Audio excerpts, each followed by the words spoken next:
We never know where life will lead us or what may hinder us along the way. But while every day can feel like one big question mark, it doesn't have to.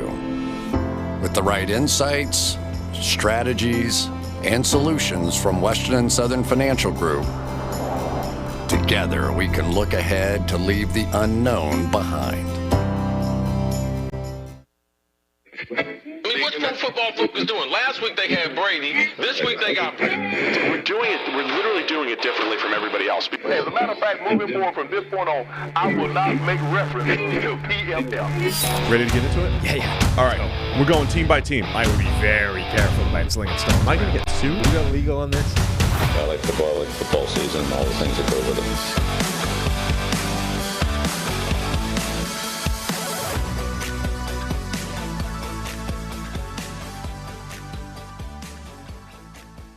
All right, welcome into the PFF NFL show. Steve and Sam taking the day off today, so the It's Just Football boys are back at it again. Trevor, Sikkema, and Mike Renner here with you guys to talk a lot of football here on a Thursday. Mike, my friend, it's been so long since the Senior Bowl. How you doing, buddy? Doing great. It's a little different staring into a ring light than it is like staring back at a camera and the TV in our faces when it's just football, but going to be the same content, same great electric content nonetheless. Yeah, it is. It is indeed. No, we've got a fun show for you guys here as we are filling in for Sam and Steve. We might take a little bit of shots of their absence throughout the hour, so you can find those little Easter eggs just when we kind of go through Mike's latest mock draft. He is the lead draft writer for PFF, and Mike, I'm sure you're sick of mock drafts at this point, but I don't know what to tell you, buddy. We got 2 more months to go for it. You recently released a post-Super Bowl mock draft, so the order completely finalized. Beautiful words when it comes to the NFL draft process. How was it? Before we dig into this, and we're going to go through the list, we're going to start at 1, we're going to go all the way through. We're even going to talk about some of the players that maybe didn't make the first round at the end of it, just to give you guys some extra names to know. But how was it filling out this post-Super Bowl mock draft with the order where it was? Was it difficult as you got towards the end? Because I feel like some years are easier than others to give teams exactly what they needed. But where are you in the draft process with being able to give some teams some good players that can fit their needs? Yeah, this class, I don't think it's the strongest class. So once you get to the back end of the first round, you're going to see a ton of names cycling through just because there's not surefire first rounders. So when it's not surefire first rounders, it's going to be in the eye of the beholder then kind of at that point. So it's a lot of guys towards the 21 to 32 range or I guess 31 range, excuse me. I don't want to be incorrect here. That shout out to Miami Dolphins. There you go. Who are just like, kind of, it's like you're okay with it. And so I think you're going to see a lot of that towards the back end of this first round, a lot of different names in the back end of the mock. But this is probably my second favorite mock to do. Favorite mock is obviously the day of the draft or the day before the draft, whatever. My last mock draft is the favorite one. But this one's second favorite because you actually is the first time you get to like stack up and make decisions for teams. I think like previously you're kind of looking at it like what are good team fits, who's on the board here. Once the order is set though, you like actually have decisions to make for these teams where it's like, hey, this guy is still on the board here. I'm not just like plugging a guy because this team fit. I'm actually going pick by pick and being like, if they're like, put me in the shoes of Chris Ballard, Ryan Poles, these guys at the top of the draft. What do I think they're actually going to do and have actual decisions to make because the order, as we said, is set. For now, until Aaron Rodgers comes out of his cave. No, it's not a cave. It's a darkness retreat. Or is the darkness retreat in a cave? I can't keep up with what's going on here. I don't know. I can't keep up with Aaron Rodgers. I'm picturing just like an outhouse, and he's sitting on a toilet in the middle of, I don't know, nowhere, in the middle of California, probably. So it's like solitary confinement, but fun. Like just mindset. I doubt it's fun. I mean, he's probably having a great time. He'd probably have a great time in solitary confinement too. That's a weird ass dude. Let's be real. Yeah. Well, actually, that's not the only quarterback trade that we're going to talk about here at the very top. But before we get into this mock, we'll dig right into it. But the chat is asking, which one of us is Sam and which one of us is Steve? Because if we're taking over for him today, like which one of you're taller than me, so I feel like you maybe have to be Steve in this scenario. We don't have to do height roles to do it, but you're the host and Steve's the host role in that show. Oh, that's true. So it's a mix. This is true.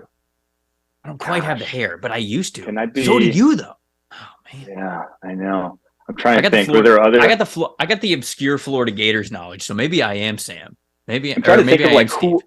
who else has all been on the PFF podcast over the years, like as like a host, because like there was a point where it was kind of like a rotating mismatch back in like the mid 2000s. I think Zach Robinson was on it at some point. Bobby Slowick, new Houston Texans OC. Those guys were hosting or part of it at some point, to where maybe we're Zach Robinson and Bobby Slowick. Could be. I think those are better comps for us. You know what? I heard that one episode Brad Pitt and Bradley Cooper hosted the pod. So actually, like I'm gonna go with that. I'm gonna go that like that's the comp that we have here. I'll stick with Zach Robinson for myself. Okay, that's fine. All right. Before we get into the picks themselves, we do have a little bit of a topic that I wanted to throw out at you for the number 1 overall selection. Right now, the Chicago Bears are picking number 1 overall, and the topic around them when it comes to the NFL draft is trade potential, right? What they are going to get for number 1 overall. They can't be sticking at number 1. There's no way you can say, even though drafting Jalen Carter or Will Anderson, whoever you want to, that's a non-quarterback, there's so many teams that need a quarterback in this class that you figure they're probably going to move down a little bit. But as we figured we might get earlier this week, there was a report that maybe the Bears do end up trading Justin Fields. So I got to get your thoughts. What are your thoughts on the Bears potentially trading Justin Fields and selecting whatever quarterback they want? We would assume Bryce Young at number 1 overall. Do you think that would be smart? Do you think that's an area where you would explore, or do you think it's totally crazy to trade Justin Fields? I don't think it's totally crazy to trade Justin Fields. I do worry about his progress as a passer. And, Bears fans can come at me all they want about the situation, the offensive line, the receiver talent, but none of that, there's nothing actually to point to on an NFL football field about him as a passer that has been encouraging in terms of growth from year 1 to year 2. Now, as a runner, obviously, buying into that is very easy. He's, in terms of dynamism, right up there with Lamar Jackson, or was at least this past year. As a runner, and that just gives you a high floor as an offense, as we saw. They had probably the worst supporting cast in the NFL, and we're far from the worst offense in the NFL. I think they, ended up right around a slightly below average offense on the whole, which is, a testament to Justin Fields and how much he elevated the supporting cast. But there's nothing there to suggest that, when he does have the receivers, when he does have the offensive line, all of a sudden he's going to flourish into this, amazing passer. So I am worried, and I am worried that the Bears are so far away that by the time they figure out this roster and get it to tip-top shape, that is willing to compete for, or is able to compete for a Super Bowl, that if Justin Fields isn't the guy, you're then screwed because you're not going to be drafting high enough to get a quarterback. Or if Justin Fields is the guy, well, then you're paying him right away, and all of a sudden that sort of holy grail that is the quarterback in the rookie deal is over. Yeah. Well, you guys are that's Mike's take on it. I want to hear from you guys in the comments as well, as you guys are watching the show, what you think about potentially trading Justin Fields, the window, the timing of it, what they could get back for him, all that good stuff. Y'all can have the conversation in the comments as we kind of go through things and kick off this mock draft here. All right. So I'll read off the top 5, and then I'll kind of discuss it in parts. You have the Indianapolis Colts trading up from number 4 to number 1 overall to select Bryce Young. You then have the Houston Texans at number 2 taking Will Levis, not CJ Stroud. The Arizona Cardinals at 3, you've got them going Jalen Carter from Georgia. Chicago Bears then at number 4, you have them taking Will Anderson. And then the Seattle Seahawks at 5, Tyree Wilson. We're going to talk about Tyree Wilson a ton, but ultimately number 1, you think the Colts, and we have mocked the Colts multiple times now, even go back to Issues Football, for them going number 1 overall. Do you still think that that's the strongest case? That's the team, and if you were to break up the pie percentage-wise out of 100, the one that has the greatest chance to be taken to be picking number 1 overall when it's said and done? I just think it's, if everyone sees this quarterback class the way I do, with Bryce Young being clear tier 1, the other guys being like a little behind. If you see it like that, if the evaluators end up seeing it like that, that's the team that makes the most sense in my eyes. Because 1, you jump a division rival. 2, the Bears are still in position to get a top defensive line prospect. And 3, you're in Indianapolis Colts. You can't just sit around and be like, hey, we're okay with whoever falls to us. You got to be proactive. You've had no quarterback for a while, and if you screw this one up and you're Chris Ballard, you're gone. So from that perspective, again, assume that everyone sees the class the way I do. That's how I see it playing out. Now, Chris Ballard has kind of a type. Like, he is a tools-based drafter. Right. Pretty much every single position. Alec Pierce, even wide receiver, he goes through guys like Alec Pierce, Paris Campbell, although he did draft, Michael Pittman, but has drafted guys who have high-end physical capabilities consistently. There's a guy in this class who has high capabilities at the quarterback position. It's Will Levis. So he very well may trend towards Will Levis and say, hey, we're happy as heck to sit at 4 and let him fall to us because we don't think the Texans are going to draft him. And then at that point, if the Texans aren't going to draft him, he's going to fall into our lap. So I could see that happening very well. And then at that point, I think the best deal for the Bears, if you're getting a trade, is just to flip with the Texans to make sure no one trades back. Because if you are number 1 pick and you are trading down, if it is just a pure one-spot pick swap, usually you're not getting, the surplus value that we've talked about a lot that, the Dolphins got with the 49ers when they traded back, that the Rams had to give up when they trade up with the Titans. If it's just a one-position pick swap, those historically go just based off of Jimmy Johnson's trade chart. You just get one extra pick because, if you're the Texans, you're basically saying, you're getting the same guy. Why am I giving you excess value to go down one spot? So I think that could be how we see this play out, is just Bears pick up maybe one extra pick from the Texans, and the Texans go up and get their guy. Yeah, and the Bears are, I do think that a trade with the Texans could make sense because certainly the Texans have that pick at the very beginning of the second round, and Chicago might be trying to recoup that from the Chase Claypool trade. So at that point, Chicago's only moving down one spot. They're still probably getting the guy that they want. We assume that it's going to be Will Anderson or Jalen Carter. And then you get that extra second round pick as well as the other picks that you have throughout the rest of the draft. So I do still think that scenario makes sense. Sometimes people on both sides, when I propose the Houston Texans and Chicago Bears trade, they're like, oh, it doesn't make sense for the Texans to move out to number 1. Well, no, it kind of does. If there's, like you said, if teams see quarterbacks the way that you do, which I do as well, where it is clearly Bryce Young at number 1, you go get that dude. You don't let 1 or 2 picks in the day 2, day 3 range get in the way of that. So I think that it makes sense for the Texans. And then I think, again, it would make sense for the Chicago Bears, although I think the Bears are a little bit further away. So if the Colts are going to up their offer by a lot, including a day 1 pick next year, that one's a little bit more alluring to me. And I'm kind of with you. I do think that the Colts ultimately can give up the best package of deals and draft assets to be able to move up to number 1. So you got to take a Bryce Young. You got Will Levis going number 2. You get the Arizona Cardinals going Jalen Carter at number 3 instead of Will Anderson. So I got to ask you, Jalen Carter versus Will Anderson, first non-quarterback off the board. What went into the debate here with the Cardinals specifically? A lot of new leadership there going with Carter at number 3.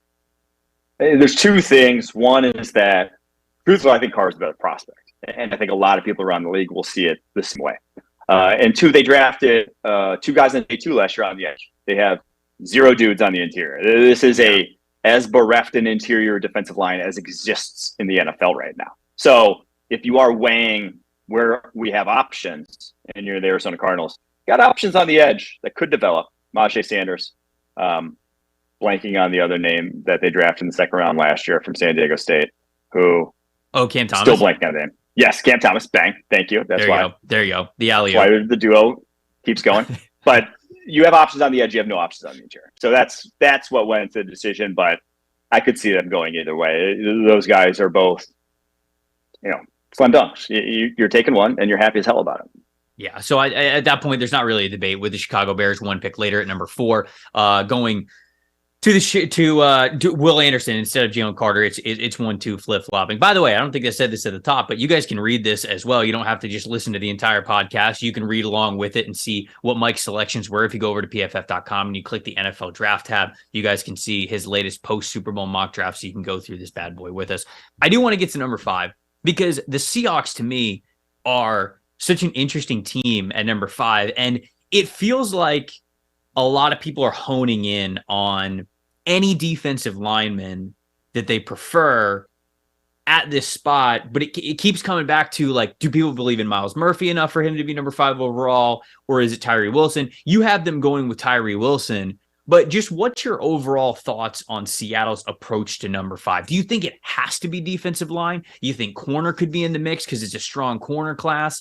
Do you even think a trade down could be a possibility for them at number 5? We don't often talk about that because they have an extra first-round pick already, but could you see maybe a move from John Schneider in the front office there? What do you think with the Seahawks approach? What do you think it's going to be at number 5? I would love a trade down, truthfully. I mean, everyone says they have draft capital already. Well, they have draft capital, but they also have a lot of needs. So I would love a trade down just because after, the dudes are off the board, the Jalen Carter, the Will Anderson, I don't see a massive next tier. There's the next tier includes a lot of players, somewhere in the neighborhood of, I'd say like 8 to 10. It's a big next tier, and it's a clear gap from that tier to the tier 1.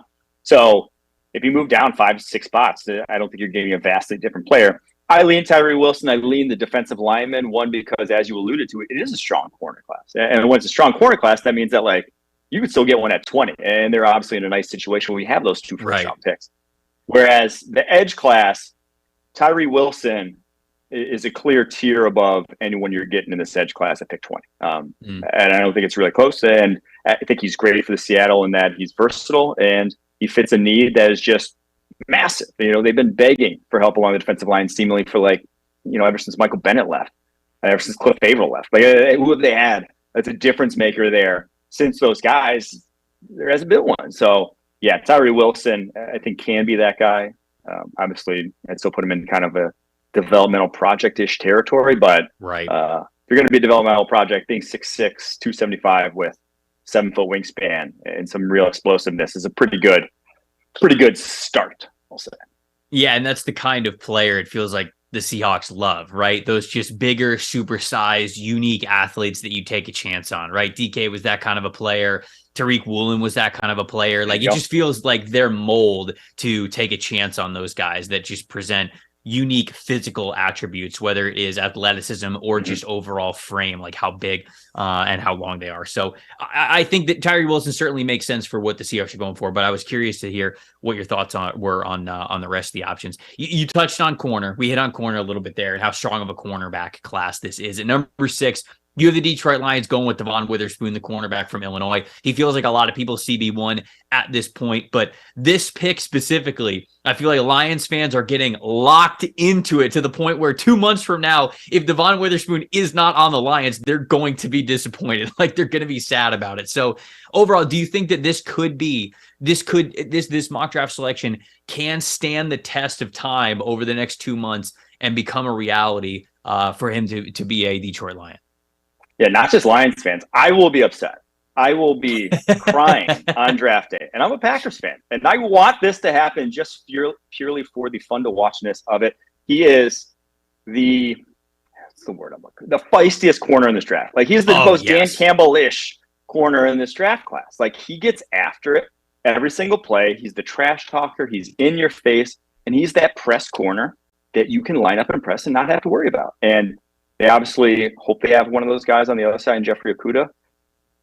Adding a second one in Devon Witherspoon could take this defense to the next level because they're the 4th press heaviest team in the NFL. That's their bread and butter. That's what they want to line up and do every single play. Didn't have the horses to do so last season. Witherspoon gives you that guy. I think we've hit this.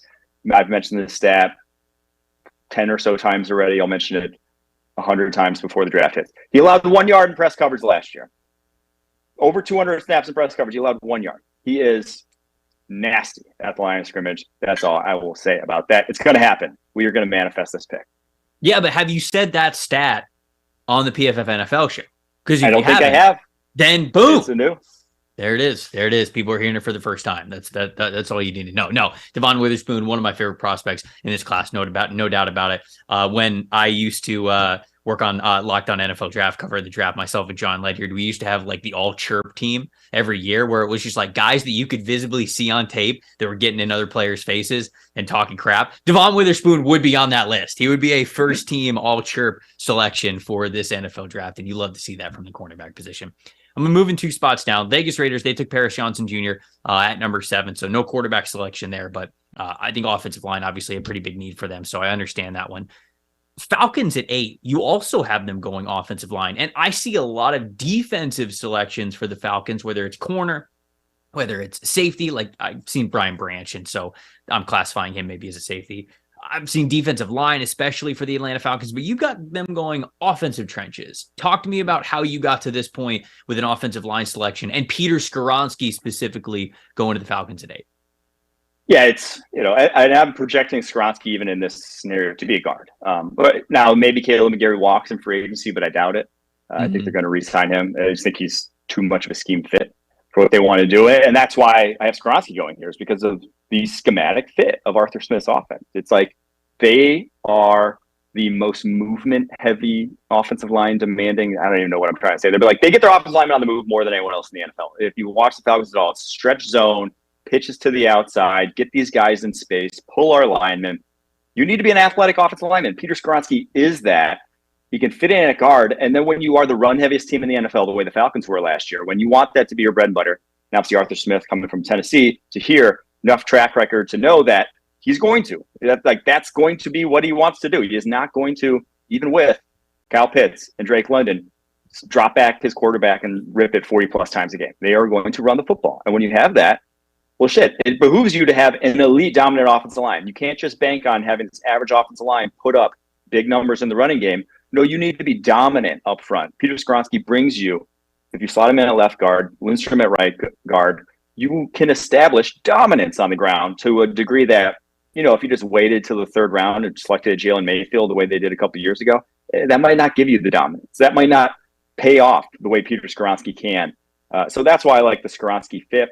Now, 8's a little rich, obviously, for a pick like that, but it's one of those where it just the situation dictates a pick like this.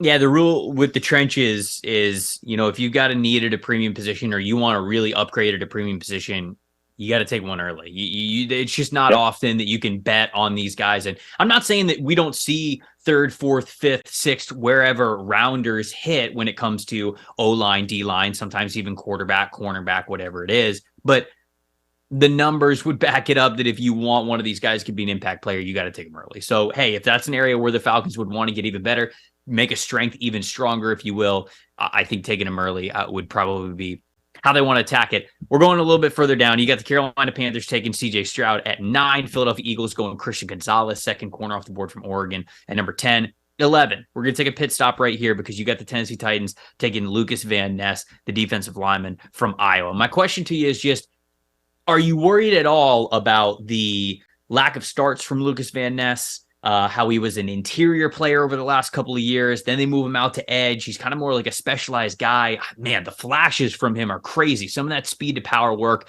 is awesome from Lucas Van Ness. He does feel like a Tennessee Titan, if you will. But are you worried about some of the lack of time that he has spent on the edge with him being a top 12 pick here?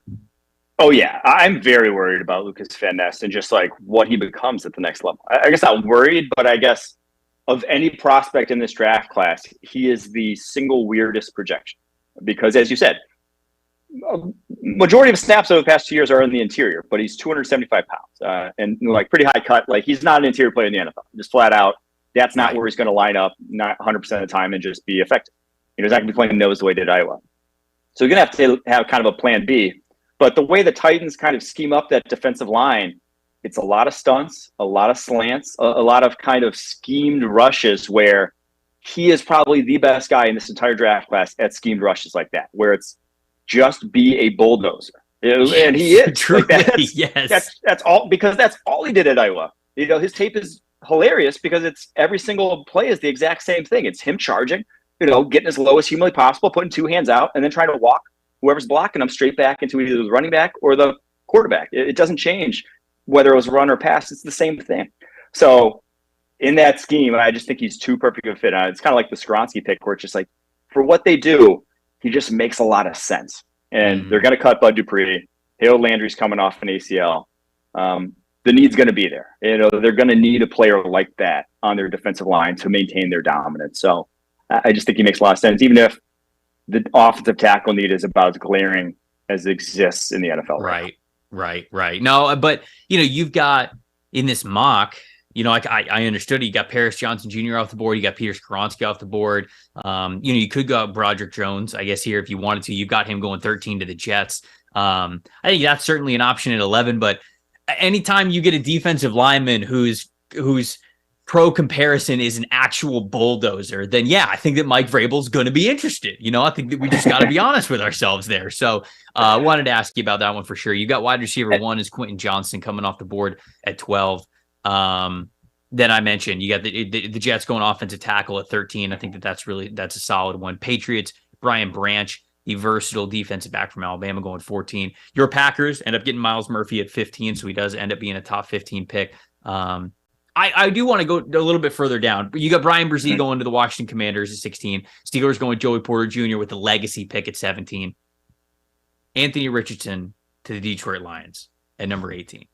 Talk to me about this one. I mean, was this a matter of, because normally we're getting very familiar with seeing back-to-back defensive picks for the Lions at 6 and then at 18 in mock drafts. Was this more of a not really a player on the board on the defensive side of things, mainly I'm guessing along the defensive trenches, that you loved? Or was it hey, Ben Johnson's back? You still have Jared Goff there to start next year. Don't have to start Anthony Richardson right away. Tell me what went into Richardson being the selection at 18 for the Detroit Lions. It's just a swing, right? And it's kind of a luxury pick. You treat number 6 as your first overall pick, and then this is kind of just like, a little icing on the cake, a little cherry on top. That's just like, hey, we're gonna try to take a swing of the bat, because Jared Goff, for as good as he was last year, didn't lead you guys to the playoffs, and has consistently over the course of his career been fool's gold when it comes to that. He can look great for stretches, but he's going to disappoint you in the end. And I think if you are Brad Holmes, GM of the Detroit Lions, you can't just bank your career yet again to a Jared Goff and see where that takes you. You have to give yourself options. And Anthony Richardson is the ultimate option that, sure, am I saying he's going to develop into a franchise quarterback? Not by any means. He's got a ways to go. But he's a guy that can play year one at, I'm not going to say running back, but like he can get snaps and be that what Lamar Jackson was for the Ravens out the gate, where it's like, short yardage, goal line situations. You have a creative offense coordinator, Ben Johnson. You have a guy who's willing to do a bunch of different things offensively, whatever it takes to put points on the scoreboard. Anthony Richardson is a guy who can come in and be offense for you. He can put points on the scoreboard, even if he's not the quarterback holding the ball every single play. So I do think it's just an exciting piece of the puzzle to add to an offense that is one of the most exciting offenses in the NFL right now. So it's a swing of the bat that I'd take if I was the GM of the Detroit Lions, hoping that they agree with me. I feel like Anthony Richardson could literally play the Taysom Hill role in his rookie season. Like this weird gadget kind of player who lines up at quarterback, but is he a wildcat guy? Is he actually taking the carry? Are you playing power with him? He can throw the ball. We know that he can. I just feel, I don't know. I feel as though if a creative offensive coordinator like Ben Johnson could get their hands on an Anthony Richardson, maybe we do see like this Taysom Hill kind of player from his rookie season before he ends up being the guy later on. And I'm curious to see if so this year's Eagles team, obviously offensively, and what they did with the short yardage stuff, how effective that was, and how much when you got into 3rd and 3s, 3rd and 4s, it was just automatic when you had a guy like Jalen Hurts who could get 2 yards every sneak, and who could be such a weapon with his legs and short yardage that if we see a rise of these short yardage quarterbacks, and I'm not just calling Jalen Hurts short yardage quarterback, not just calling Anthony Richardson that long term. I'm saying, like, can that be a part of your offense because you're just that level of effectiveness that a guy like that can bring to the table compared to a Jared Goff who's not going to be, no one's going to fear him on an option, does not have the power behind him to move any pile in a sneak game. So I just think it's a weapon that the high leverage plays that it does change the game in are ones that you need to win, and you need to win Super Bowls nowadays. All right, so Tampa Bay Buccaneers number 19. Yeah, I'm taking cornerback Deonte Banks from Maryland. Certainly, if they lose Jamel Dean and Sean Murphy-Bunting, that one will make a lot of sense. Although Tampa, a lot of needs racking up for that Tampa Bay Buccaneers team. I don't know. I don't know how pretty the picture is for them in the long term, or at least in the short term, I should say. I do want to take a pit stop again at the Seattle Seahawks number 20. Yeah, them taking Tyree Wilson up at number 5. So you went defensive line at number 5. Got to go defensive line again. But Kalija Canty, very opposite from the reasons why you would pick Tyree Wilson than why you would also have a guy like Kalija Canty, an undersized interior defensive lineman on the board for Seattle. I love Canty. I think he's a fun player. But what are your thoughts overall with him going to Seattle here at number 20 for sure, but also the range in which you could see Kalija Canty being taken? Because we've seen I think Mel Kiper had him, number 10 overall to the Philadelphia Eagles in one of his mock drafts. So what is your realistic range for Kalija Canty in this class? And then maybe chatting a little bit about him being a fit to the Seattle Seahawks at 20. I think we'll know a lot more post-combine, right? If he goes to the combine and he goes like 4'9", 40, 29-inch vertical, I don't think he's going in the first round. Like that's a good athlete, but for 280, you better be close to Aaron Donald, right? You better be a high-end athlete, just because of how demanding the defense tackle position is. And truthfully, I think he is. So I think after the combine, we'll be coming away saying Kalija Canty going to be a first-round pick. Now, how high can he go? I don't see top 10. I just don't see anyone willing to go to bat for a 6-footer at the defense tackle position in the top 10. But I do think, in this draft, somewhere as high as, I don't want to say even like top 14, 15. I think Commanders, probably not even Commanders with their defensive tackles, but like I could see Detroit is where like it starts with him, and then anywhere to the back end of the first round. I think like that's Detroit. The range for Canty. Yeah, I like Detroit. You get to put him next to Lee McNeil. Lee McNeil could play more of the nose. You can slide him over. I think that makes a lot of sense. We do have a question from the comments. We've talked a lot about the cornerback class. Jacob asked this: why is Kelee Ringo not viewed as a top cornerback in this class? So mainly with you picking Deonte Banks over Kelee Ringo, and then we've got some more comments in here. JS said Ringo got cooked against OSU, so everybody's dropping him. I just like, is that the reason why? I'd love to hear from you and your thoughts overall with Kelee Ringo. I don't think it's because he got cooked against just OSU. And now that's not good when you get cooked by anyone at the cornerback position, right? Because next year, everyone you face will be, as good as that one guy you face that beat you, right? That's just the nature of the beast of the wide receiver position, is that you get to the NFL, not everyone's a Marvin Harrison Jr., but like you're going to face a Marvin Harrison Jr. 8 times a year. You're going to have to guard those number ones. And so if you're getting cooked by those dudes, that's worrisome. But it's also that he does not have the short area quicks that you like to see from an outside cornerback. He does not have the ball awareness you like to see from an outside cornerback. And again, when you aren't shut down in college, you allowed 552 yards last season. You just worry about that guy once he gets to the league. And projects at corner are, they can pay off, but we saw Tyree Wilson go in the 5th last year. It's projects at corner can't see the football field because of the nature of the position. They just can't. You're not, and no one's going to, at a high leverage position like corner, be throwing out a guy who's just not ready. So that's the worrisome thing with Kelee Ringo and why I think you're seeing him not in so many first round mocks anymore. Yeah, no, I do agree with you. I agree that there's more concerns with Ringo than just the OSU tape. Like Marvin Harrison Jr. cooking somebody, like that happens plenty, but it's more than just the OSU game. I would agree with you. I think that there's plenty of tape to show some concerns of why, in a really strong corner class, why he is being moved down the board a little bit here. Okay, I want to move 2 spots down. You got the Los Angeles Chargers at number 21, taking your boy Michael Mayer. All right, tight end going to them. All right, cool. Gerald Everett leaves. Great, plug and play. Everybody wants to know, in a PFF mock draft, where Bijan Robinson is going to go. And you had him going number 22 overall to the Baltimore Ravens. Is this J.K. Dobbins slander, Mike? Because I'm not going to allow it. I'm not here for the J.K. Dobbins slander. So go ahead, sell me on Bijan Robinson to the Baltimore Ravens. It's a little J.K. Dobbins slander. I'll say that. I mean, he was very effective down the stretch in the playoffs, but like obviously the injury history with him is very concerning at this point. Sure. But Bijan Robinson is just like, when you run as much as they do, and obviously no more Greg Roman, but they're not going to stop running. So when you run as much as they do, the running back position is all of a sudden more valuable. It's pretty obvious. We say usually you want to pass the football. You don't want to take the ball out of Patrick Mahomes' hands, out of Aaron Rodgers' hands, out of these other guys' hands.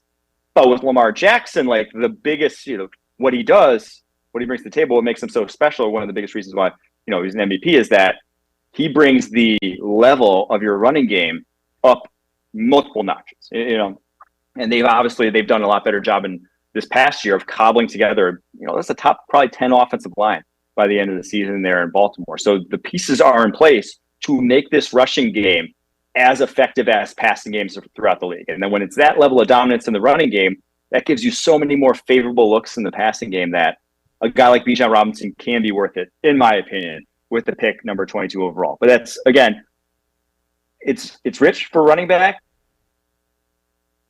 Scenarios are the same, though. I'm not drafting Bijan Robinson if I'm,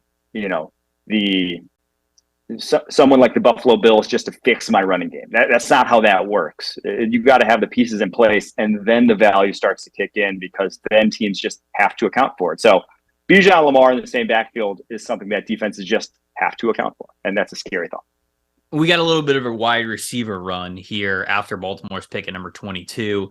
You got the Minnesota Vikings taking Jordan Addison at number 23. You got the New York Giants at 25, taking Jackson Smith and Jigba. You got the Dallas Cowboys at 26, taking Jalen Hyatt. And in between them at 24, you even have the Jacksonville Jaguars taking Dalton Kincaid, who is a receiving tight end. So boom, boom, boom. 4 pass catching weapons there off the board. Talk to me about how you view just overall this wide receiver class. And you could touch on a couple of these fits here, the ones that you maybe really liked out of that bunch, but just overall the wide receiver group, because this is a handful of guys now going towards the back end of the first round with only Quentin Johnston as the wide receiver who went in the top 20 here. Your overall thoughts on what you can think of this pass catching group? Yeah, I don't think there's any surefire studs in this receiving class. There's no Jamar Chase. There's no, I even would put Drake London in that category last year. Garrett Wilson, Jameson Williams. I thought those guys were just like, in their role, they were awesome. I don't think there's anyone I feel to that degree about. I have Quentin Johnston. I have questions about his route tree and his play strength. With Jordan Addison, I have questions about his size and how that's going to translate to the NFL and his ball skills and drops and how much he can actually get outside his frame and make plays. With Jackson Smith and Jigba, I have massive questions about speed. Like, can he be anything other than a slot receiver in the league? Like, those guys come with big question marks.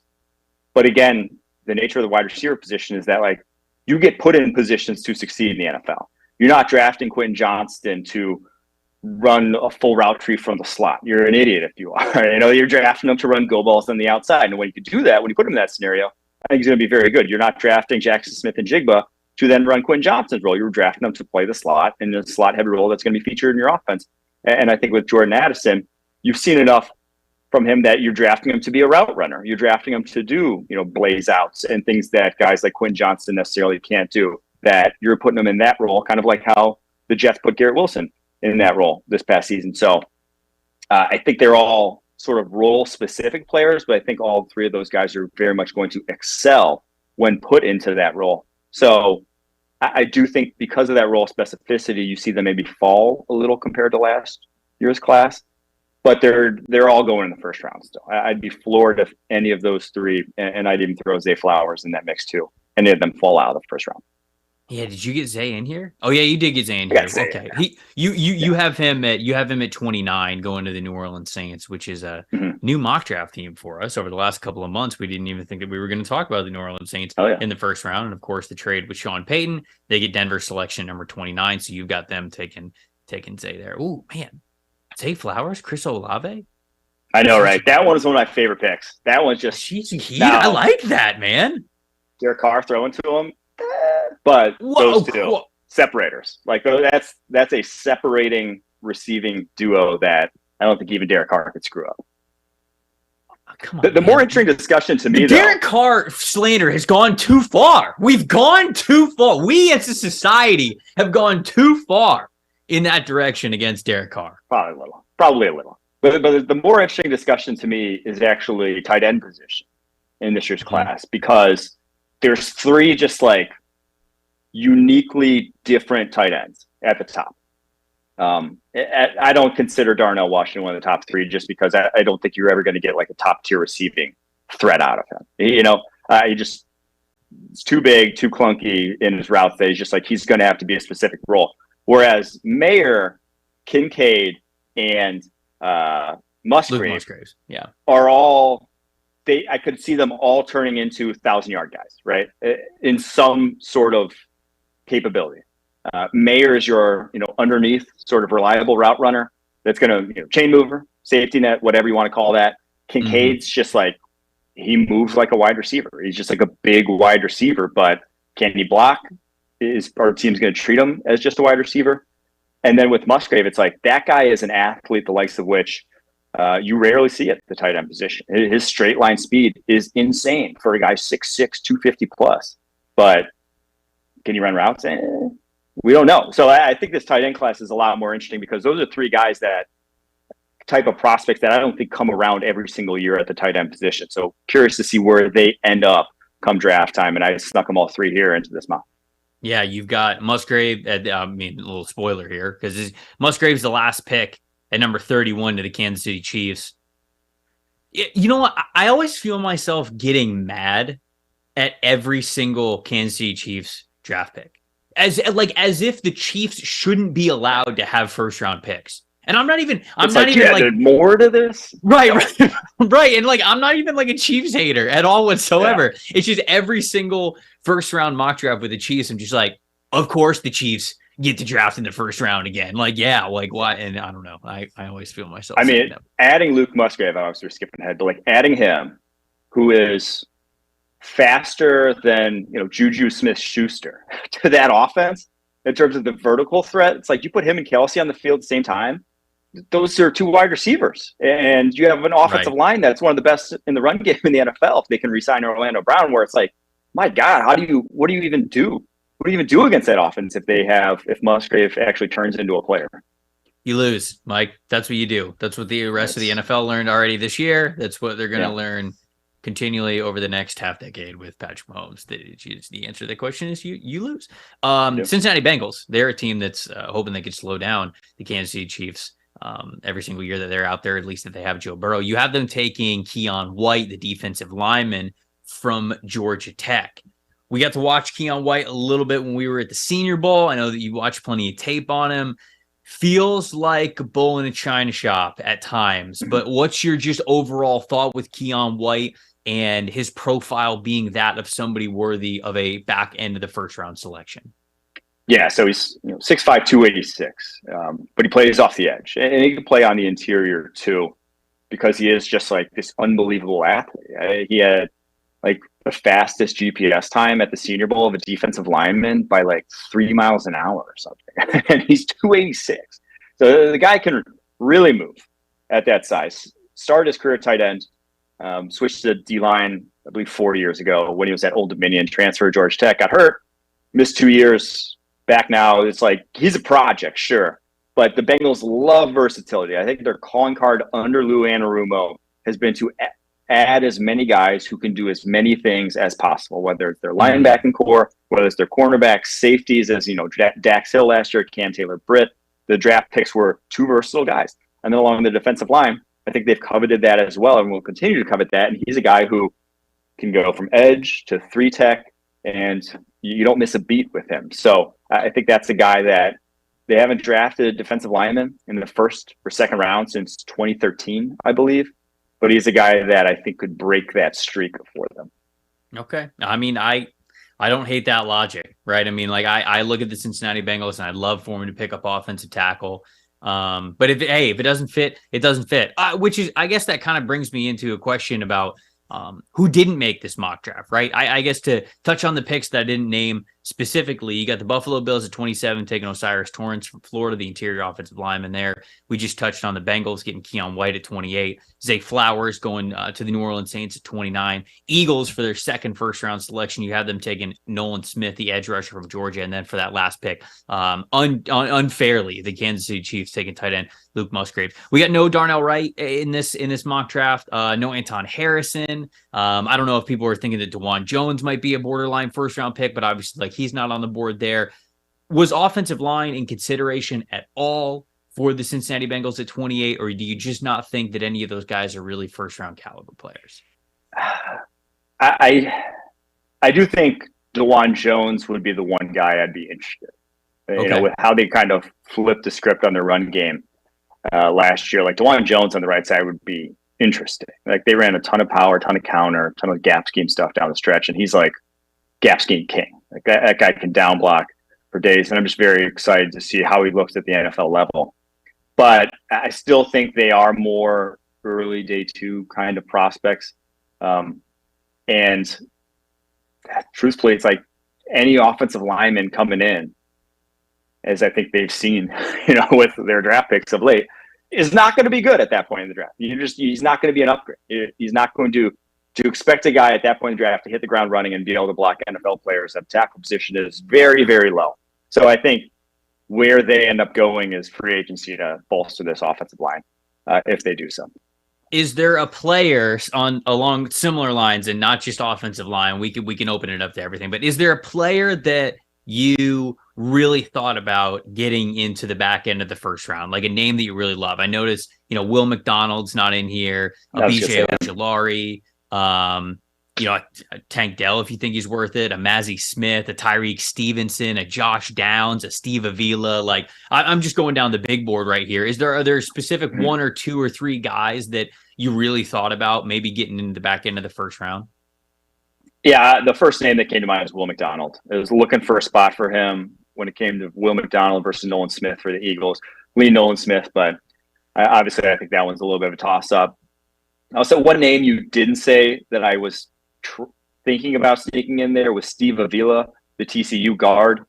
If, any of the teams at the back end of the first round, I could see, I had Osiris Torrance going to the Bills. I could see teams having Avila over Torrance as the top guard in this class. I think he's that talented. And then probably the last guy I'll highlight here that I debated whether or not to put him in the first round was Mazzie Smith from Michigan. I think he's going to move up draft boards, especially after the combine, especially after what he put on tape towards the end of the year in the Ohio State game, the Georgia game. He is strong as an ox. The guy does not get moved off the line of scrimmage. I think for a lot of two-gapping run teams that really are playing those light boxes with their linebackers and safeties and really need those guys up front to stop the run, Mazzie Smith is the best, run defending DT after Jalen Carter in this draft class. All right, there we go. Well, in case you guys tuned in late, or if you missed any of the picks that we were going over throughout the first round, you can check it all out over at pff.com. You just search the mock draft tab. You go over to Renner's most recent post Super Bowl mock draft, and you can see all that goodness there. Is there a favorite? I don't even, I'm throwing this on you at the end. Is there one pick that you had in this entire mock draft that you were like, oh, that one feels good? Like, I know you're talking about Zay Flowers being one of them, but like, is just there one that you were like, oh yeah, that one's easy as pie? I'm already writing the analysis for that one in my head. Well, the one that I went to, obviously as a Packers fan, with Myles Murphy going to the Packers, that like when I made that connection in my head, I don't think I'm going to be able to get it out of my head until draft day. Like I think that, obviously if they don't, go to wide receiver or tight end, which they're going to disappoint me and not go wide receiver, tight end once again. But Myles Murphy is exactly like what they've drafted. They have drafted these Nick Perrys, these Rashawn Garys along the defensive line, these guys who are just like explosive big athletes. And can they rush the passer? Who knows? Myles Murphy couldn't last year, but they're going to try. They're going to take that chance on those dudes. So Myles Murphy, I mean, the comp in the draft guide is Rashawn Gary for him. Is a very similar caliber of athlete with really no earthly idea how to rush the passer at this point. But when you're that big and that explosive, it doesn't take much to be effective. And we saw Rashawn Gary develop into that. I think they are very willing to pull the trigger on those dudes and bet on it. So Myles Murphy, the Packers, is one where it's like, if I were to bet on a pick outside the top 10 happening, that's one I really like. I like what Don said in the chat here. A lot of really great chat interaction today. Some really good combos. Mike, this was fun, man. It was good to dust off the cameras and the mic and to talk mock draft again with you. This is a good time. Make sure you guys are following Mike on all the social media platforms, following the NFL show, following everything that he's putting out over at pff.com. If you want to follow my draft work, we also have a draft podcast specifically called NFL Stock Exchange. We got a new YouTube channel. It's not on this YouTube channel. It used to be. Now we're kind of branching out, doing our own channel because, I don't know, we're just trying to keep things a little bit separate. We're trying to grow both things in different ways. So if you want to follow that draft podcast, you can. It's youtube.com/@NFL Stock Exchange Show. Anybody who's watching this and wondering where the hell the Stock Exchange Show went, that's where it went. So we're just trying to grow each channel in their own ways and wanted to make sure that I pointed you guys to that. Mike, you got anything else before we get out of here, my friend? No, just go get a draft guide. There you go. There you go. Yes. The draft guide is out. For everyone who has not downloaded it yet, it is the most wonderful time of the year. I know we use that phrase all the time, but when the draft guide comes out, you need to go get it. Mike and so many others put incredible amount of hours into that bad boy, and it is extensive. It will give you everything that you want to know about the 2023 NFL draft. Victor asked who is the chat champ today. So Victor, it's you, just for asking. A little shout out to It's Just Football. Victor is the is the chat champ on the show today. I believe Sam and Steve are going to be back tomorrow. I haven't been told that for sure. Maybe it'll be Mike and I. Maybe it'll be just me. Maybe we'll just let the stream run and you guys can run the whole show in the chat. I don't know, but make sure you guys tune into whatever the NFL show is going to look like tomorrow. I'm Trevor Sikkema. That's Mike Renner. Appreciate you guys watching the NFL show. We'll see you guys next time.